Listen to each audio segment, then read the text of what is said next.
Shalom. First and foremost, I want to give all of the praises and the glory to the Most High and His Son, Yahweh Bashmel Shai Bashmel Rakah Kwadash, and double honor to the apostles of the great millstone that told me what I know, and as well as giving you brothers your deserved salutations for forwarding this ministry as well.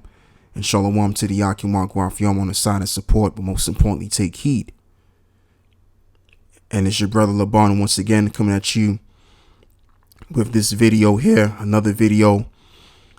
And this video is inspired by videos which was done by the elder apostle Gabar in this case, and as well as the elder of South Carolina, the elder Manasseh Akbar. Okay, and I'm going to be speaking on around about the same thing, but I'm going to just put a different twist to it. And the video is going to be called "Riches Are Not Commonly for a Niggard." And the riches that I'm referring to is this truth.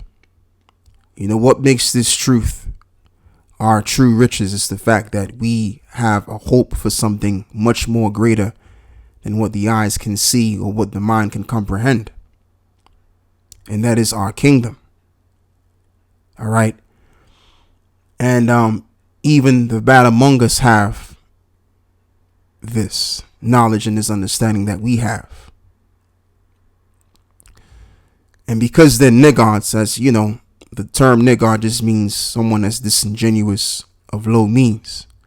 You know, how are they going to treat this truth, man? They're not going to treat this truth with the respect that it deserves. They're not going to value it.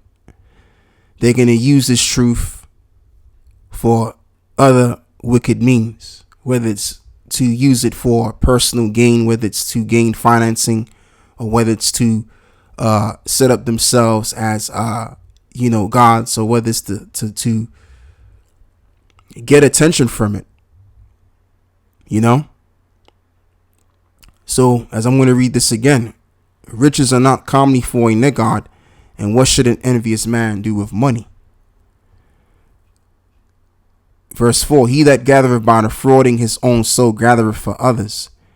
That shall spend his goods righteously, and he that is evil to himself, to whom will he be good? And these men are evil to themselves, whether they realize it or not, because eventually the evils that these guys are doing, whether they be spies, agent provocateurs, false prophets, you name it, eventually all that wrong that they do, it's all going to lead to them being destroyed. That's where that's going to go. And now what I want to quote is the book of Revelations 2 and verse 9. Now, doesn't that say that yet we are in poverty, as the Lord knows our poverty and our tribulation, but yet we are rich? Because as I've said, and I'll say this again, we have hope in a different world, a kingdom, which is for the saints, which is what we are, the Israelites. We didn't know this before, but now that we've gotten a taste of this, the righteous among us, we're holding this tight. You know, we're not letting this go because we know the valuability of it. So now what I want to do is move forward in reading the book of Matthew 13 and 44. Again, the kingdom of heaven is likened unto a treasure hid in a field, the which when a man have found, he hideth it, and for joy thereof goeth and selleth all that he hath, and buyeth that field. Again, the kingdom of heaven is likened unto a merchant man seeking goodly pearls, who, when he had found one pearl of great price, went and sold all that he had and bought it. So in this case, when we heard this truth,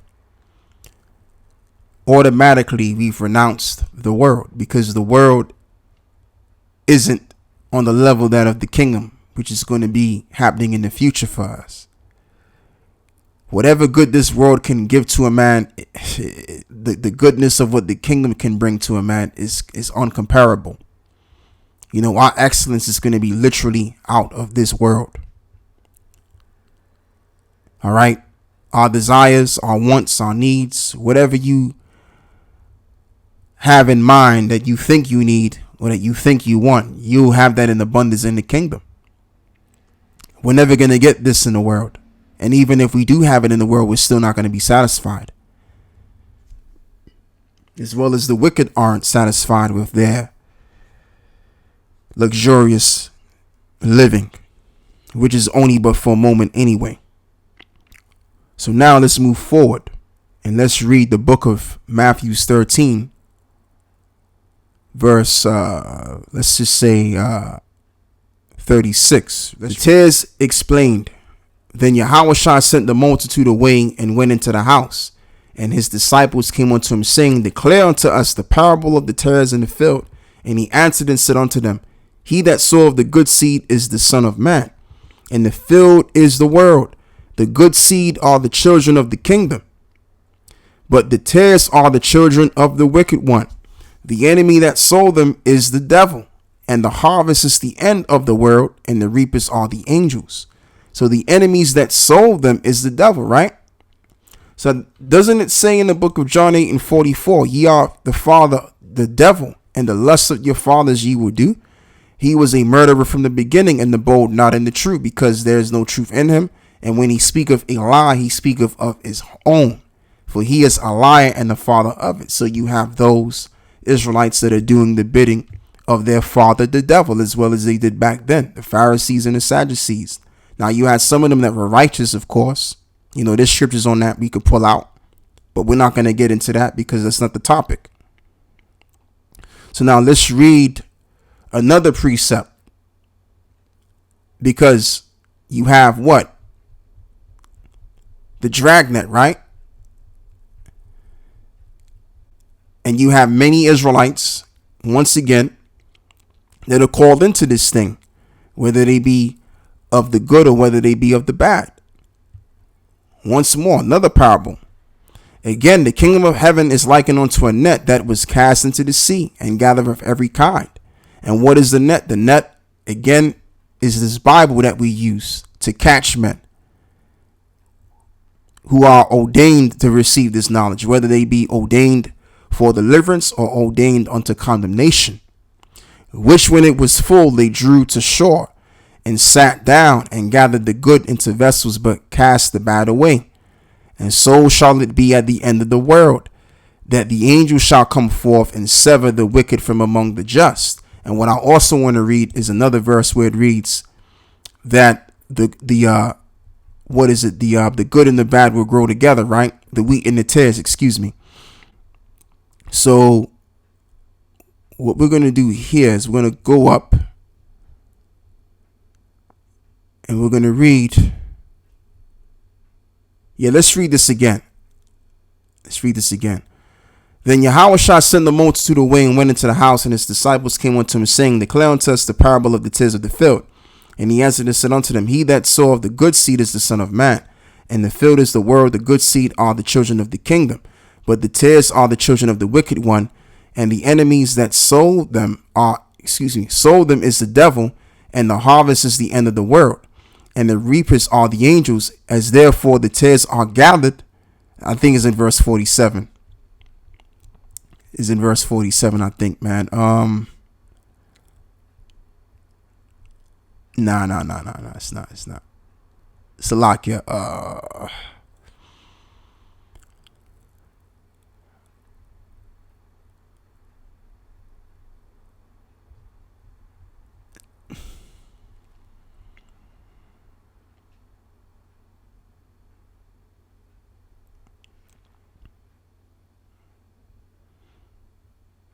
Yeah. So, yeah. Let me read this again. So, but while men slept, his enemy came and sowed tares among the wheats and went his way. But when the blade was sprung up and brought forth fruit, then appeared the tares also. So the servants of the householder came and said unto him, Sir, didst not thou sow the good seed in thy field? From whence then have it tares? He said unto them, An enemy have done this. The servant said unto him, Will thou then that we go and gather them up? But he said, No, lest while you gather up the tares, ye root up also the wheat of them.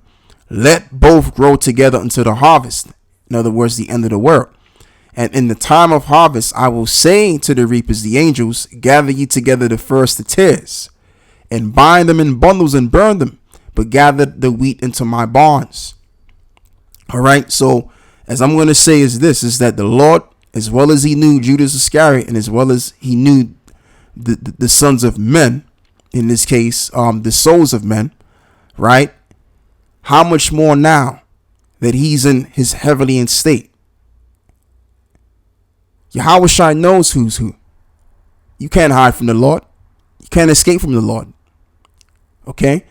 So now what I want to do is I also want to read something else.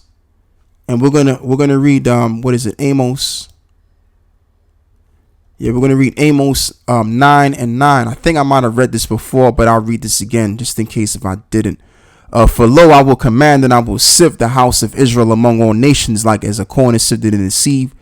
Yet shall not the least grain fall upon the earth. And who are the least grain?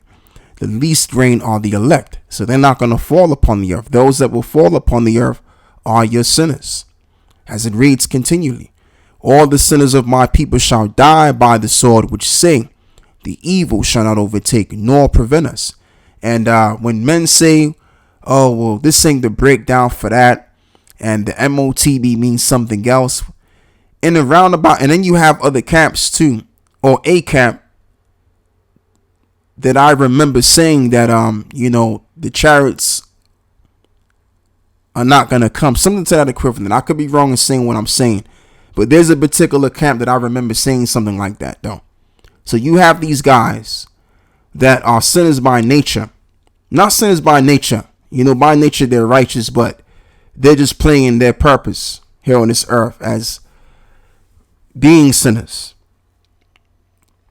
And they had this attitude, man. They believe that the Lord ain't going to come back. Their actions show it. But they're going to be sadly mistaken when it's all said and done. At the end of the world, that is. So now, let's go and read the book of Galatians 2 and verse 4. And that because of false brethren, this is the link up to what I was reading in Matthew 13 concerning, those that came into the net, the dragnet in this case, the good and the bad, right? So now let's read this, Galatians 2 and 4. And that because of false brethren, unawares brought in who came in privately, despite our liberty, which we have in the anointed Yahweh Shai, that might bring us into bondage. And that's their whole goal. These agents, these spies, these provocateurs is to bring us back into bondage again. It's to bring the gospel to naught. Act as though that they're for the gospel. Act as though that they're for the righteousness thereof. But they're really just agents. And their purpose is to do the bidding of their father, the devil. Okay?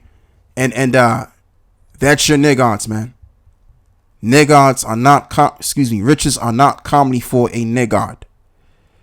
All right? Because you have the niggards among us that have this truth too, and they're going to use this truth for evil means. And oh yes, indeed, we're going to see these examples. We will see these examples eventually. Okay? And you know what too? Yahweh Shai, when he comes back, he's going to gather it all together and he's going to destroy them. As it is written in the book of Colossians 3 and 25, where it reads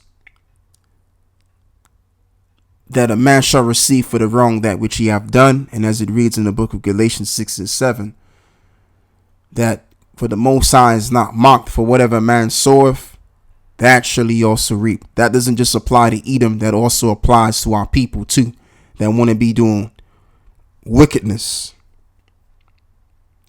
Okay, and in my opinion, the greatest kind of wickedness that you can do is use the gospel of the Most High to pervert it and to deceive. I wouldn't want to be a part of that ilk.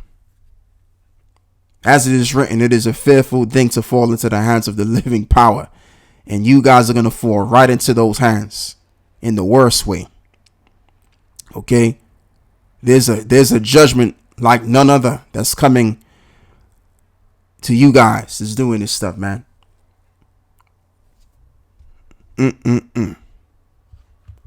So anyway, I think I've said what I had to say on this, man. I might probably do a part 2 if I've missed a couple of precepts on this or some points, you know. And at the end of the day, man, hopefully this was edifying, you know. So with that, I close. I say shalom.